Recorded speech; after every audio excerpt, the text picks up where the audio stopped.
Hello viewers, அனைவருக்கும் வணக்கம். மேசராசியின் தனித்தன்மைகள். ஜோதிட சாஸ்திரத்தில் மேஷம் முதல் மீனம் வரை இருக்கிற ராசிகளுக்கு 12 ராசிகளுக்கும் தனித்தனியே குணாம்சங்கள் கொண்டுள்ளன. இதை பெற்றிருக்கும் ராசிகளுக்கும் அதே தனித்தனியாக குணாம்சங்கள் காணப்படும் என்று கூறப்பட்டுள்ளது. உங்கள் மேசராசிக்கு எப்படிப்பட்ட குண அமைப்புகள், தனித்தன்மைகள் இந்த ராசிக்காரர்கள் பெற்றிருப்பார்கள் என்று பார்ப்போம். மேசராசி, குறிப்பாக மேசராசி என்று எடுத்துக்கொண்டோமானால் காலபுருஷ தத்துவத்தின்படி முதல் ராசியாக வருகிறது. முதல் என்று எடுத்துக்கொண்டால் தான் பெறப்போகும் புகழ், கௌரவம், அந்தஸ்து, தான் எடுக்கக்கூடிய காரியங்கள், அந்த மனிதனுடைய செயல்பாடுகள் என்று சொல்லிக்கொண்டே போகலாம். மேசராசியின் உருவமே ஆடு. ஆடு எப்படி சுறுசுறுப்பாக நடந்து கொள்கிறது, இங்கும் அங்கும் ஓடி திரிந்து தன் உணவை தேடுகிறது. அதே போல மேசராசியில் பிறந்தவர்களும் மிக சுறுசுறுப்பாக இயல்பை கொண்டவர்கள். தான் ஏற்றிருக்கும் அல்லது நடக்க இருக்கும் காரியத்திற்காக அலைந்து திரிந்து அந்த காரியத்தை நிறைவேற்றும் தன்மை வாய்ந்தவர்களாக காணப்படுவார்கள். உலக விஷயங்களில் அதிகமாக தெரிந்து வைத்திருப்பார்கள் மற்றும் புதிய நுணுக்கமான பல விஷயங்களை அறிந்து கொள்வதற்கு ஆர்வம் உடையவராக இருப்பார்கள். குடும்பத்துடன் மிக பாச உணர்வுடன் காணப்படுவார்கள். இணக்கமாகவும் இருப்பார்கள். மேசராசி சரராசி. மேசராசிக்காரர்கள் சரராசி என்று ஜோதிடத்தில் குறிப்பிடப்பட்டுள்ளது. சரம் என்றால் மிகவும் வேகமான செயல்பாடு உடையவர்கள். எந்த ஒரு காரியத்தையும் சுறுசுறுப்பாக அலைந்து திரிந்து உடனடியாக நிறைவேற்றும் தன்மை உடையவர்கள். ஒரு காரியத்தை உடனே நடக்க வேண்டும் என்று அதிகமாக அக்கறை எடுத்துக்கொண்டு அரும்பாடுபட்டு அந்த காரியத்தில் வெற்றி அடைவார்கள். இதனால் இவர்களை சரராசிக்காரர்கள் என்றால் வேகம், அதாவது ஸ்பீடு என்று ஒரு பொருள்படும். இதில் நெருப்பு ராசி. அடுத்ததாக மேசராசிக்காரர்கள் நெருப்புத்தன்மை வாய்ந்தவர்கள் என்றும் கூறப்பட்டுள்ளது. ஜோதிடத்தில் அதாவது சர நெருப்பு ஒரு காரியத்திற்காக ஈடுபடுவதற்கு முன் அந்த காரியம் வெற்றி அடைவதற்காக உண்டான பரபரப்பாக செயல்படும் தன்மை. சில சமயங்களில் தேவையில்லாத ஒரு கோபம் வருகிற மாதிரி ஒரு அமைப்பு, முன்கோபம், முன்பின் யோசிக்காமல் போன்ற குணங்கள் இருப்பதால் இதை நெருப்பு ராசி என்று ஜோதிடத்தில் கூறப்பட்டுள்ளது.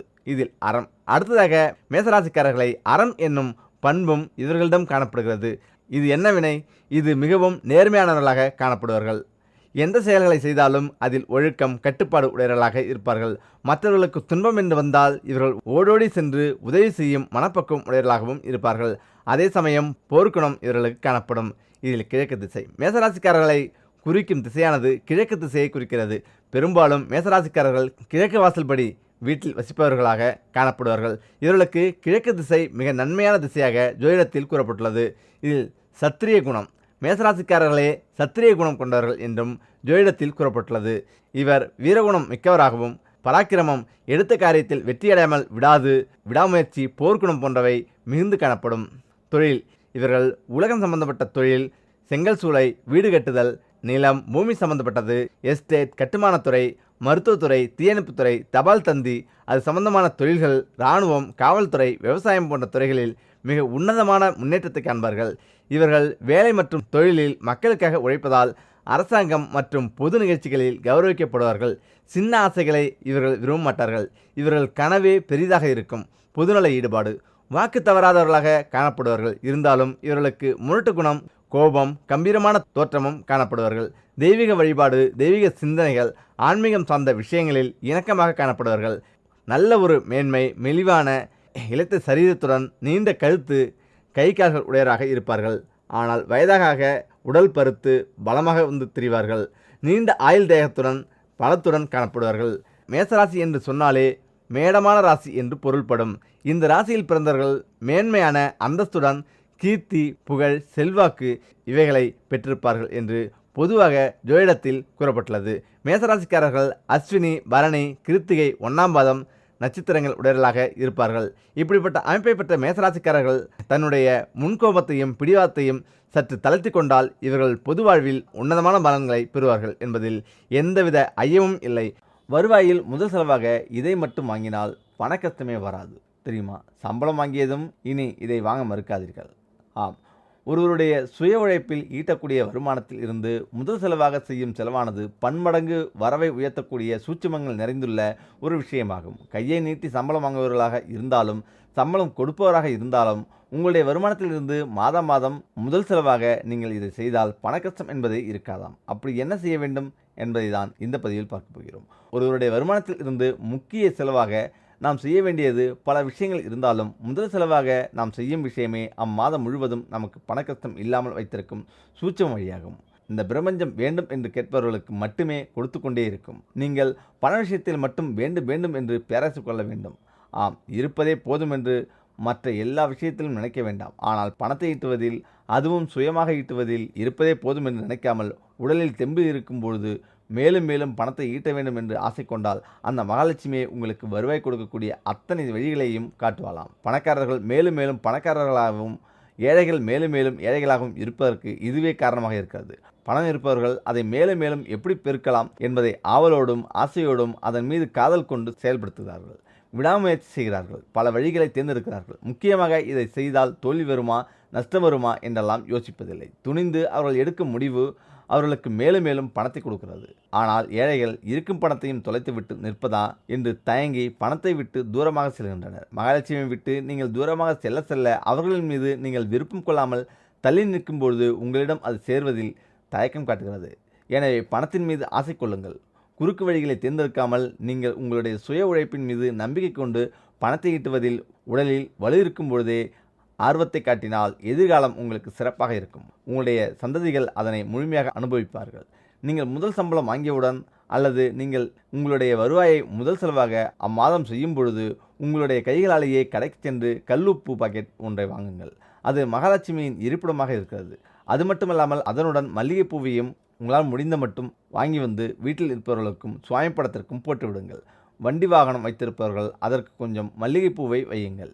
இதுபோல உங்களுடைய வருமானத்தில் முதல் செலவாக உப்பும் மல்லிகைப்பூவும் வாங்கி இவ்வாறு செய்வதால் அம்மாதம் முழுவதும் வீண் விரயம் ஏற்படாமல் வரவானது வந்து கொண்டே இருக்கும். நீங்கள் பணத்தை ஈட்டக்கூடிய பல்வேறு பாதைகளும் திறக்கப்படுமாம். கடன் தொல்லை தீர, சுபகாரிய தடை விலக, சகலவிதமான சௌபாக்கியங்களையும் பெற தினமும் இந்த ஒரு வரி மந்திரத்தை உச்சரித்தால் போதும். அந்த அளவுக்கு செல்வம் பெருகும்.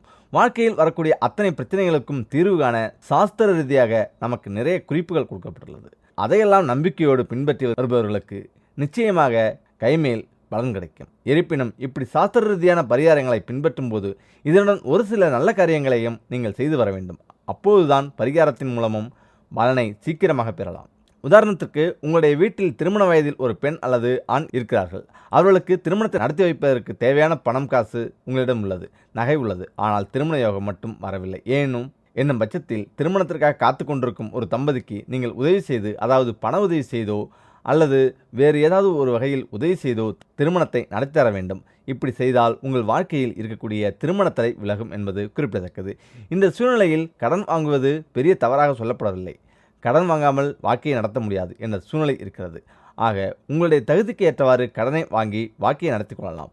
ஆனால் வாங்கிய கடனை திருப்பி கட்ட முடியாமல் பழைய கடனை அடைப்பதற்கு மீண்டும் புதிய கடனை வாங்கும் தவறை மட்டும் ஒரு நாளும் செய்துவிடக்கூடாது. இப்படி கடனுக்கு மேல் என்னதான் பரிகாரம் செய்தாலும் கடனில் இருந்து கடைசி வரை மீள முடியாமல் போய்விடும். ஆம், கஷ்டம் என்பது இந்த உலகத்தில் பிறந்த ஒவ்வொரு மனிதனுக்கும் இருக்கத்தான் செய்கிறது. ஆனால் அடுத்தவர்களை பார்க்கும்போது நமக்கு மட்டும்தான் கஷ்டம், இவர்களெல்லாம் எவ்வளவு சந்தோஷமாக இருக்கிறார்கள் என்று மட்டும் நாம் சிந்திக்கவே கூடாது. அவரவர் தகுதிக்கு ஏற்றவாறு அவரவருக்கென்று கஷ்டம் இருக்கத்தான் செய்கிறது. அடுத்தவர்கள் சந்தோஷமாக இருப்பதை பார்த்து நாமும் சந்தோஷப்பட வேண்டுமே தவிர அந்த சந்தோஷம் நமக்கு கிடைக்கவில்லையே என்ற ஏக்கத்தோடு பொறாமையோடு சிந்திக்கவே கூடாது. இந்த ஒரு நல்ல சிந்தனை நமக்குள் வந்துவிட்டால் நம்முடைய குடும்பத்திற்கும் சகல சௌபாக்கியங்கள் தேடி வந்துவிடும். ஆம், சரி, மேல் சொன்ன விஷயங்கள் எல்லாம் பொதுப்படையாக நாம் செய்ய வேண்டிய நல்ல காரியங்கள். இதோடு சேர்த்து செய்ய வேண்டிய சாஸ்திர ரீதியான ஒரு பரிகாரத்தை பார்ப்போம். லட்சுமி நரசிம்மரை நினைத்து இந்த வழிபாட்டை மேற்கொள்ள வேண்டும். இந்த வழிபாட்டை மாலை 6 மணிக்கு மேல் உங்களுடைய வீட்டில் செய்யுங்கள். மாலை வழக்கம் போல பூஜை அறையில் தீபம் ஏற்றி வைத்துவிட்டு ஒரு டம்ளர் பசும்பாலை நிவேதனமாக வைத்துவிட வேண்டும். உங்களுடைய வீட்டில் லட்சுமி நரசிம்மனின் திருவுருவப் படம் இருந்தால் அதற்கு பூக்களால் அலங்காரம் செய்து கொள்ளுங்கள். அப்படி இல்லை என்றால் நரசிம்மரை நீங்கள் ஏற்றி வைத்திருக்கும் தீபசுடரில் ஆவாகனம் செய்து கொள்ளுங்கள், நினைத்து கொள்ளுங்கள். அந்த தீபசுடர் தான் லட்சுமி நரசிம்மர் என்று நினைத்து கொண்டு இந்த மந்திரத்தை சொல்லலாம். தீபத்திற்கு முன்பு ஒரு விரிப்பு விரித்து சம்மணம் போட்டு அமர்ந்து கொள்ளுங்கள். லட்சுமி நரசிம்மம் பிரபத்தியே இந்த மந்திரத்தை 108 முறை உச்சரித்துவிட்டு உங்களுக்கு எந்த பிரச்சனை தீர வேண்டுமோ அதை பிரார்த்தனை செய்ய வேண்டும். உதாரணத்திற்கு கடன் பிரச்சனையாக இருந்தாலும் சரி, திருமணம் நடக்க வேண்டும் என்றாலும் சரி, ஏதாவது ஒரு வேண்டுதலுக்காக இந்த மந்திரத்தை தொடர்ந்து 48 நாட்கள் உச்சரித்து வேண்டிக் கொள்ளுங்கள். நிச்சயமாக உங்களுடைய பிரச்சனைக்கு நல்ல ஒரு தீர்வை அந்த லட்சுமி நரசிம்மர் காட்டிக் கொடுப்பார். வழிபாடு முடிந்தவுடன் நெய்வேத்தியமாக வைத்த பாலை வீட்டில் இருப்பவர்கள் குடிக்கலாம். வீட்டில் இருப்பவர்கள்